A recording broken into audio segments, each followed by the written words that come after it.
Hi hello అండి. ఈరోజు video special ఆలు బొండా అండి. ఈ ఆలు బొండా ఉదయం టిఫిన్కైనా లేదంటే ఈవినింగ్ టైం స్నాక్స్కైనా కూడా చాలా బాగుంటుంది. ఇందులోకి టమాటా చట్నీ కాంబినేషన్ సూపర్గా ఉంటుంది. చక్కగా పైన క్రిస్పీగా లోపల సాఫ్ట్గా మనం ఇంట్లోనే చక్కగా చేసుకోవచ్చు. చూడండి, ఇక్కడ చూపిస్తున్నాం కదా ఎంత చక్కగా వచ్చాయో. ఇప్పుడు ఇది ఎలా చేసుకోవాలో మనం వీడియోలో చూసేద్దాం.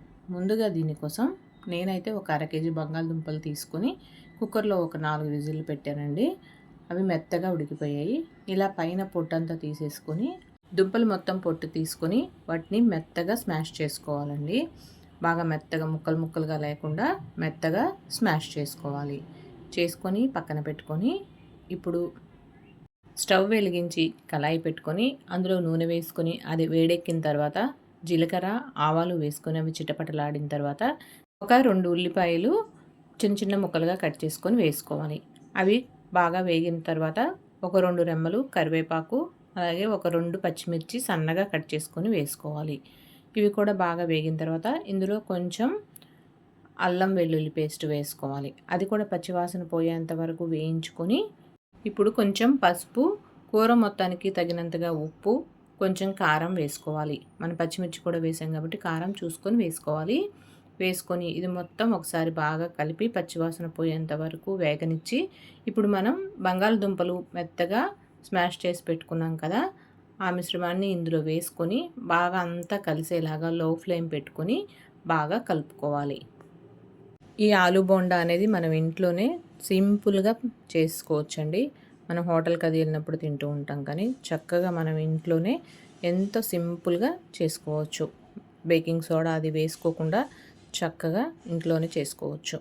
ఇలా మొత్తం కలిసేలాగా కలిపిన తర్వాత కొంచెం కొత్తిమీర సన్నగా కట్ చేసుకొని వేసుకొని మరొక 2 నిమిషాల పాటు బాగా కలుపుకొని స్టవ్ ఆఫ్ చేసుకోవాలి.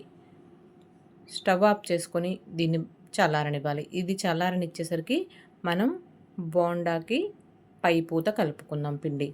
దీనికోసం శనగపిండి తీసుకొని జల్లించుకొని ఇది ఒక గిన్నెలోకి తీసుకొని ఇందులో కొంచెం సాల్ట్ వేసుకొని కొంచెం కారం, కొంచెం జీలకర్ర వేసుకొని కొంచెం కొంచెంగా నీళ్ళు పోసుకుంటూ ఉండలు లేకుండా కలుపుకోవాలి.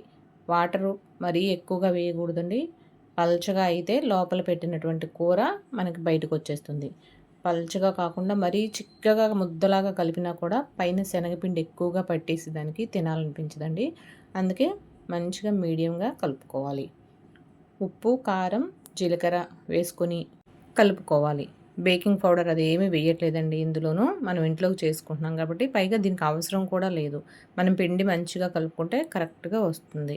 పిండి కలుపుకొని పక్కన పెట్టుకొని ఇప్పుడు మనం కూర రెడీ చేసి పెట్టుకున్నాం కదా, ఆ కూరని మరొకసారి బాగా కలుపుకొని మనకి నచ్చిన సైజులో బాల్స్ చేసుకోవాలండి. మరీ పెద్దవి కాకుండా మరీ చిన్నవి కాకుండా మీడియం సైజులో చేసుకుంటే బాగుంటుంది. చూడండి, నేను ఇక్కడ చూపిస్తున్నాను కదా, ఈ సైజు అయితే కరెక్ట్గా వస్తుందండి. బోండా తినడానికి కూడా చాలా బాగుంటుంది. ఇలాగే అన్నీ బాల్స్ చేసుకొని పక్కన పెట్టుకోవాలి. పక్కన పెట్టుకొని ఇప్పుడు స్టవ్ వెలిగించి కళాయి పెట్టుకొని నూనె వేసుకొని వేడెక్కిన తర్వాత మనం కలిపి పెట్టుకున్నటువంటి పిండి మరొకసారి బాగా కలుపుకొని ఈ ముద్దలు మనం చేసుకున్న బాల్స్ ఏవైతే ఉన్నాయో అవి శనగపిండిలో ముంచుకుంటూ వేసుకోవాలి. మనం ఈ బోండం వేసినప్పుడు మంట లో ఫ్లేమ్లో పెట్టుకోవాలండి. బోండాలన్నీ వేసిన తర్వాత కొంచెం హై ఫ్లేమ్ పెట్టుకోవాలి. బోండాలు ఇలాగ నూనెలో వేసుకొని హై ఫ్లేమ్ పెట్టుకొని స్లోగా కలుపుకుంటూ 2 పక్కల బాగా వేగేలాగా వేయించుకోవాలి. త్వరగానే వేగిపోతాయండి. ఎందుకంటే నేను పిండి మరీ ముద్దగా కలపలేదు, ఎక్కువ పట్టేస్తుందని కొంచెం పలచగానే కలిపాను. అందుకే లైట్గా అంటుకుంది. పైగా మనం తినేటప్పుడు క్రిస్పీగా అనిపిస్తాయండి పలచగా అంటుకుంటే. చూడండి, ఇక్కడ చూపిస్తున్నట్టుగా వేసుకొని కొంచెం ఒక్క 2 నిమిషాల పాటు వేగిన తర్వాత కలపాలండి. ఎమ్మటే కలపకూడదు, కలిపితే కూర బయటకు వచ్చేస్తుంది.